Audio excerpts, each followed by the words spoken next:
Welcome back sa Juan's Viewpoint Movie Recaps. Kamusta na kayo mga Juan? Ang X-Men First Class ang Tagalog recap natin ngayon. Ito ay isang sci-fi fantasy action Marvel movie na na-release noong 2011. Mag-relax na at mag-enjoy sa ating movie recap at simulan na natin.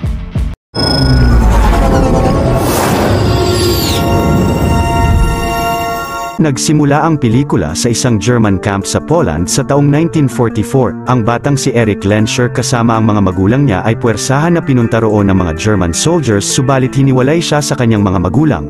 Dahil sa labis na galit ay halos mawasak niya ang bakal na gate gamit ang mutant power niya at labis na nahirapan na pigilan siya ng mga German na nakita ng scientist ng Nazi na si Sebastian Shaw na may alias na Klaus Schmidt. Pinalo si Eric sa ulo ng isang sundalo at kinabukasan ay pinapunta siya sa opisina ni Shaw at sinabihan na pagalawin ang coin roon gamit ang abilidad niya.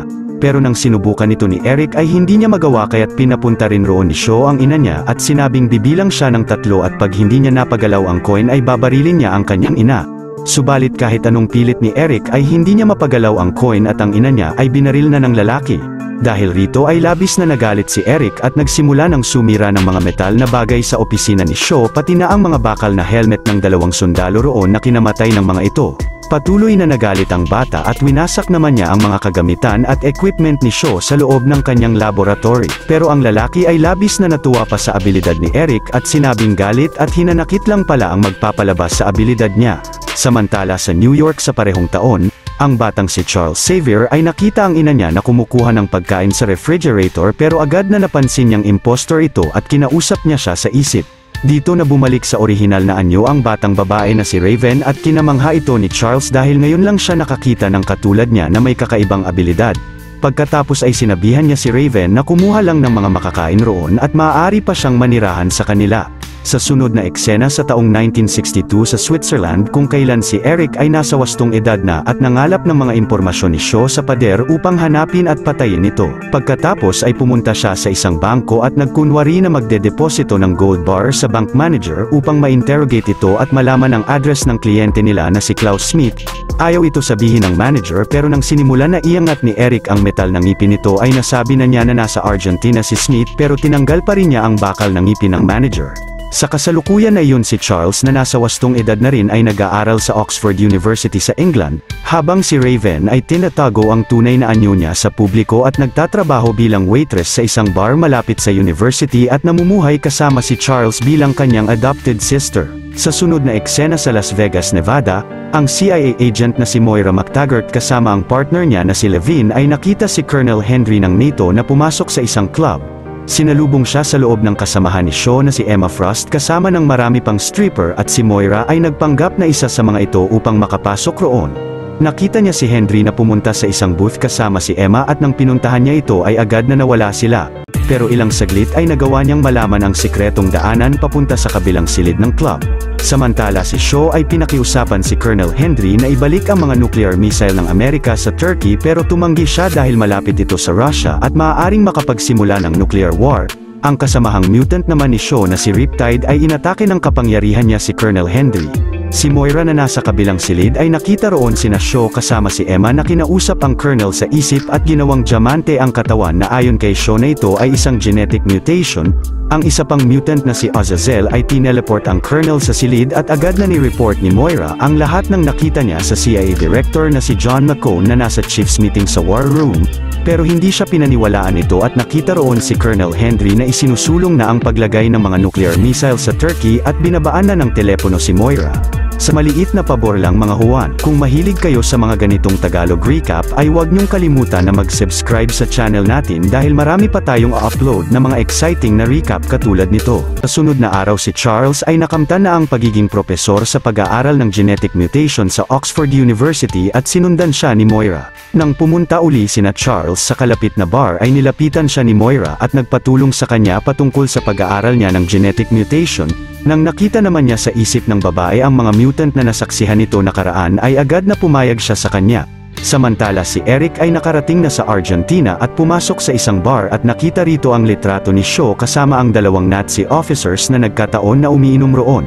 Nilapitan ni Eric ang mga ito at sinabing ang mga magulang niya ay pinatay ng mga German noon at inalipin siya. Pagkatapos ay sinaksak niya ang kamay ng isang German at ang baril ng bartender ay binaril niya sa isa pang German. Hinagis ni Eric ang patalim sa bartender at binaril na rin ang natitirang German sa bar. Kinabukasan sa Florida ay pinuntahan ni Colonel Henry sina Shaw sa kanilang yate at tinakot sila na papasabugin sila kung hindi nila siya papaalisin roon dala ang kanyang pera na kabayaran nila sa kanya. Pero napansin ni Shaw na hindi kayang pasabugin ng Colonel ang granada at kinuha niya ito sa kanya at pinasabog. Hinigop niya ang enerhiya ng pagsabog at ito raw ang nagpapanatiling bata sa kanya. Pagkatapos ay binalik niya ang pagsabog sa Colonel. Sa sunod na eksena si Charles ay nasa CIA headquarters sa Virginia at pinaliwanag niya kina Director McCone at Agent William Stryker Sr. na ang pagsabog ng mga nuclear sa panahon nila ang nag-accelerate ng genetic mutation ng karamihan sa mga mutants at ngayon ay namumuhay na ang mga ito kasama nila.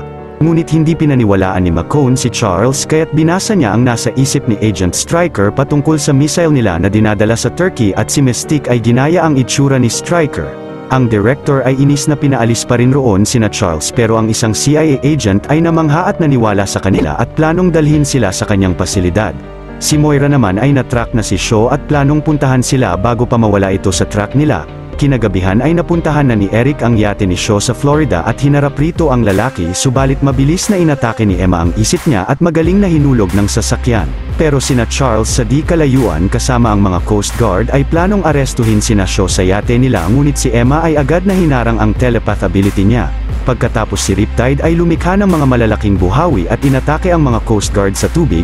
Ilang saglit si Eric ay inangat ang malaking kadena ng yate ni Shaw at hinampas ito sa kanila, pero nagawang makasakay ng mga ito sa kanilang submarine na nasa ilalim ng yate upang makatakas roon.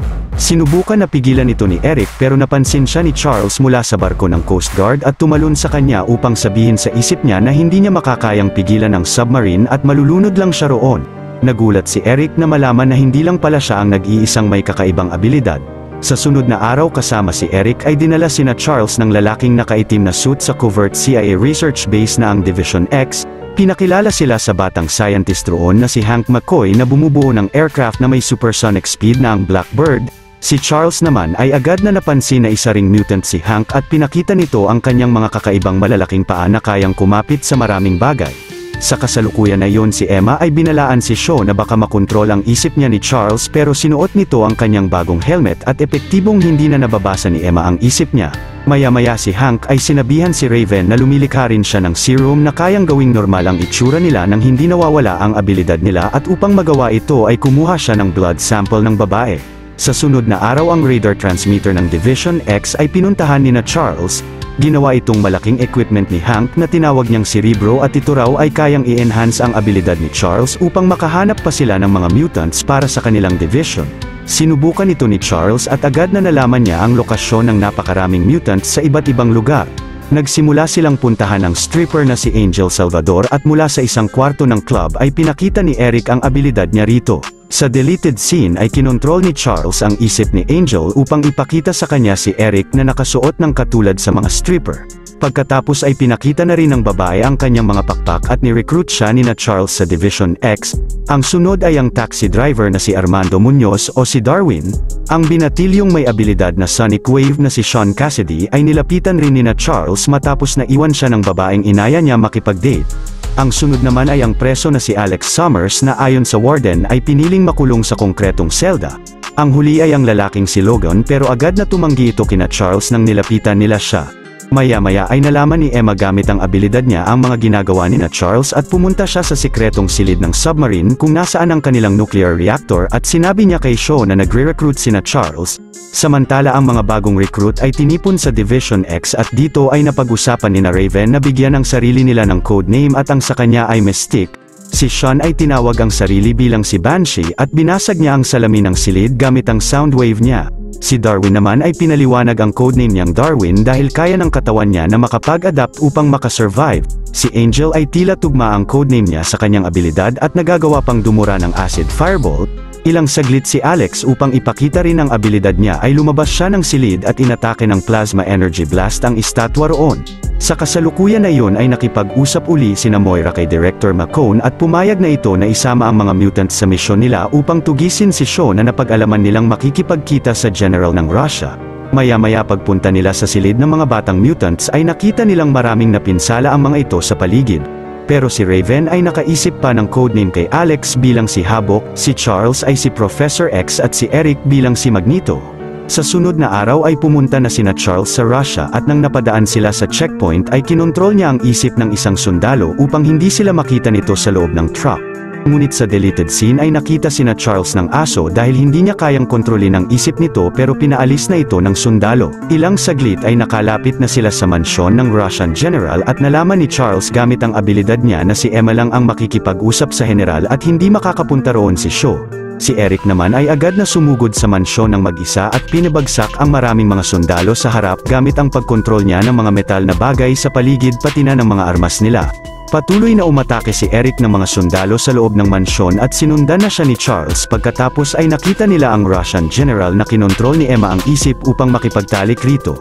Agad na pinatulog ni Charles ang general at si Emma ay ginawang diamante ang katawan pero mabilis na hinampas nila siya sa kama at ginapos ni Eric ang mga kamay niya at sinakal ang leeg.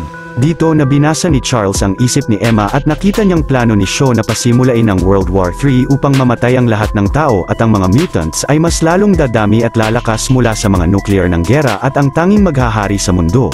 Samantala sa Division X ay mabilis na hinulog sa ere ni Azazel ang karamihan sa mga CIA agents ng pasilidad kasama ang lalaking nakaitim na suit. Pagkatapos ay inatake naman niya ang mga agents malapit sa silid ni Raven. Si Shaw naman ay pumasok na ng gusali at binaril siya ng isang agent pero hindi ito tumatalab sa kanya. Pinagbabaril siya ng maraming agents sa taas at pinasabugan ng bazooka pero nagawa niyang ibalik ang mga atake nila sa kanila. Habang si Azazel ay patuloy na nagpatumba ng marami pang mga CIA sa harap ng silid ng mga batang mutants at si Riptide ay nagpalabas ng malaking buhawi upang umatake ng iba pa. Hindi nagtagal ay na-corner na sina Raven ni Shaw at hinikayat sila na sumama sa kanila upang lumaban sa nalalapit na gera nila sa sangkatauhan at pagkatapos ay maghahari na sila sa buong mundo. Nagdesisyon si Angel na sumama sa kanya at nagsimula na silang umalis roon pero si Darwin ay nagpanggap na sasali na rin kina Shaw at inatake ni Alex ang mga kalaban ngunit nahigop lang ito ni Shaw at pinalunok niya kay Darwin ang plasma energy ni Alex. Subalit hindi naka-adapt ang katawan niya sa lakas ng enerhiya nito at agad na kinasabog niya. Kinaumagahan ay nakabalik na sina Charles sa Division X na nagtamo ng malaking pinsala at pinaliwanag sa kanila ni Raven ang nangyari roon. Sina Charles at Eric naman ay napagdesisyonan na pagsanayin ang mga batang mutant upang kalabanin sina Shaw at dinala sila ni Charles sa kanyang mansyon. Samantala si Shaw ay hinikayat ang Russian general na maglagay ng nuclear missile sa Cuba na malapit sa Amerika upang makapagsimula na ng World War III pero tinanggihan ito ng general. Nang nag-teleport roon sina Azazel ay napilitan na itong sumang-ayon kina Shaw.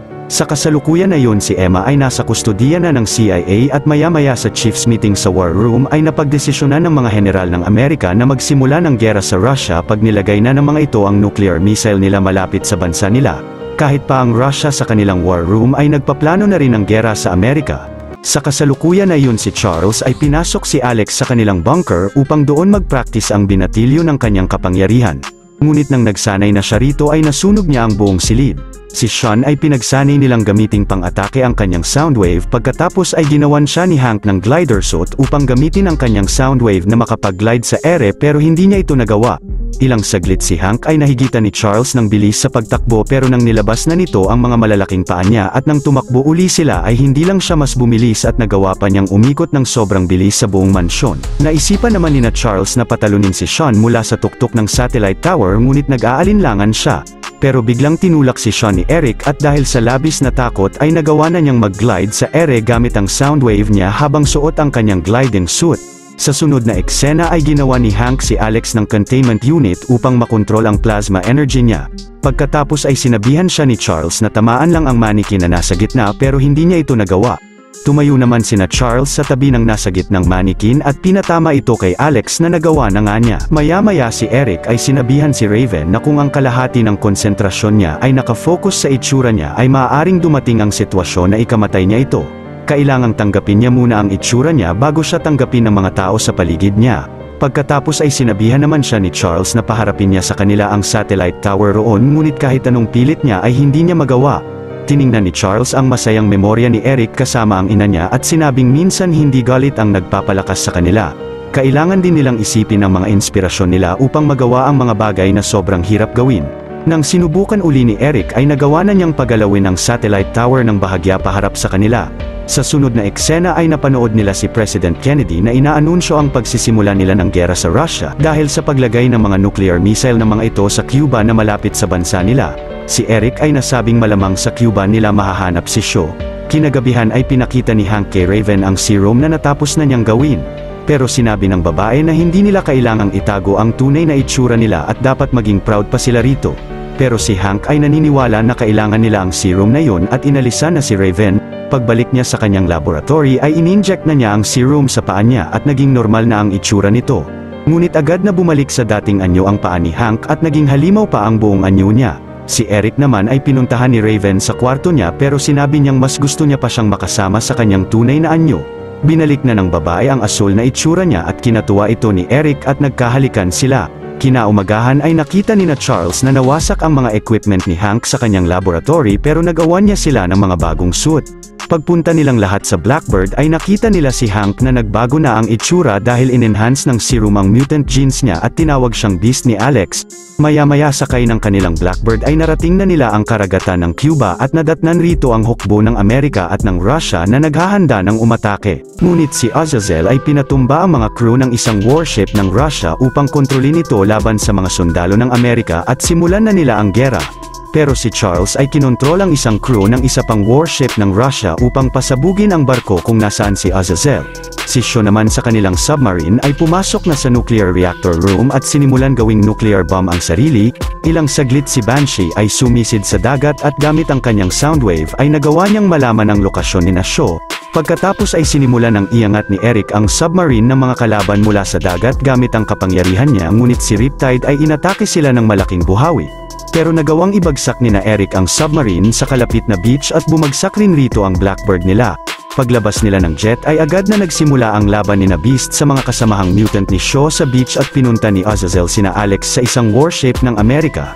Mabilis na inatake rito ang binatilyo ni Angel pero inatake naman siya ni Banshee na lumabas mula sa dagat. Si Eric ay pumasok na ng submarine habang ginagabayan siya sa isip ni Charles at dinisable niya ang nuclear reactor ng sasakyan pagkatapos ay nagpakita sa kanya si Shaw mula sa reactor room. Si Banshee ay kinuha si Alex sa warship ngunit nagawang atakihin ni Angel ang gliding suit niya at bumagsak sila sa beach. Pero dito na nagawang pabagsakin ni Alex si Angel ng kanyang plasma energy. Samantala si Eric ay pinasok naman ang reactor room ni Shaw at nang inatake siya nito na nagdulot ng crack sa salamin na pader ay nagagawa na ni Charles makita ang sitwasyon nila sa silid. Binagsakan ni Eric ng mga metal na debris si Shaw ngunit nagagawa pa rin siyang ma-overpower nito. Sa kasalukuyan na yun si Azazel na nakikipaglaban pa rin kay Beast ay nagawang malinlang ni Mystique at mabilis na pinabagsak siya ni Beast. Si Eric naman ay nagawang matanggal ang helmet ni Shaw at agad na pinahinto siyang kumilos ni Charles. Pagkatapos ay sinuot ni Eric ang helmet upang hindi siya mapigilan ni Charles at dahil pinatay ni Shaw ang ina niya ay pinalutang niya ang coin na pinapaangat nito sa kanya noon. Pinasok ito ni Eric sa ulo ni Shaw at dahan-dahan na pinatagos sa kanyang likod. Subalit ang mga general ng Amerika sa kanilang war room ay nakikipagtulungan na sa Russia na tapusin ang mga mutants na tinuturing nilang banta sa sangkatauhan. Ilang saglit ay pinakita ni Eric ang walang buhay na katawan ni Shaw kina Azazel at kina Charles pagkatapos ay hinikayat sila na umatake sa mga sundalo dahil napansin niyang naghahanda na ang mga ito na atakihin sila. Hindi nagtagal ay umatake na ang hukbo ng mga Russians at Americans ng kanilang mga missile sa mga mutants. Madaling napigilan ang lahat ng mga ito ni Eric sa ere at binalik sa mga sundalo pero pinigilan siya ni Charles. Agad na inatake siya ni Eric at pinagpatuloy na paliparin ang mga missile sa mga sundalo at mabilis na pinatalsik niya sina Beast. Ilang saglit ay pinagbabaril ni Moira si Eric at pinatalsik niya ito subalit tumama sa spine ni Charles ang isang bala. Nilapitan siya ni Eric at tinanggal ang bala sa kanya at sumabog na sa ere ang mga missile. Galit na sinakal ni Eric si Moira pero sinabihan siya ni Charles na siya ang gumawa nito sa kanya. Nasabi naman ni Eric na dapat ay pinoprotektahan nila ang isa't isa dahil iisa lang sila ng hangarin. Pero sumagot si Charles na magkaiba sila ng layunin. Pagkatapos ay sinabihan ni Eric ang iba pang mutants na kailangan nilang maghanda sa susunod na atake sa kanila ng mga tao at pinapasama niya sila sa kanya. Lumapit si Raven kay Charles pero sinabi sa kanya nito na alam niyang mas gusto niyang sumama kay Eric at ito nga ang ginawa niya. Sumama rin sina Azazel kay Eric at nag-teleport sila paalis roon. Sinubukan na itayo ni Beast si Charles subalit hindi na niya maramdaman ang kanyang mga paa. Sa sunod na eksena ay bumalik na si Charles sa kanyang mansyon sakay ng wheelchair at nagplanong gawing academy ang mansyon para sa mga batang mutants. Pinayuhan naman ni Moira si Charles na dahil bubuo siya roon ng sarili niyang team ay dapat na tawagin niya itong X-Men. Upang matago naman ni Charles ang mga impormasyon tungkol sa kanya at sa mga plano niya ay hinalikan niya si Moira at binura ang mga memorya ng babae. Nang nag-report na siya kina Director McCone patungkol sa mga nangyari nang nakilala niya si Charles ay wala siyang maalala. Maya-maya si Emma Frost sa kanyang kulungan ay pinuntahan ni Eric at kinumbinsi na sumama sa kanila at nais niyang tawagin nila siya bilang si Magneto. Dito na natatapos ang malupit na istorya ng pelikula. Kung natuwa at nagustuhan niyo ang ating tinampok na pelikulang ngayong araw ay maaari niyo rin panoorin ang iba pang mga Tagalog recaps natin sa main page ng ating channel. At syempre huwag niyong kalimutan na mag-like, subscribe at mag-hit ng notification bell dahil marami pa tayong tatampok na exciting na mga pelikula sa mga susunod na linggo. See you on the next one mga Juan. You're still here. It's over. Go home.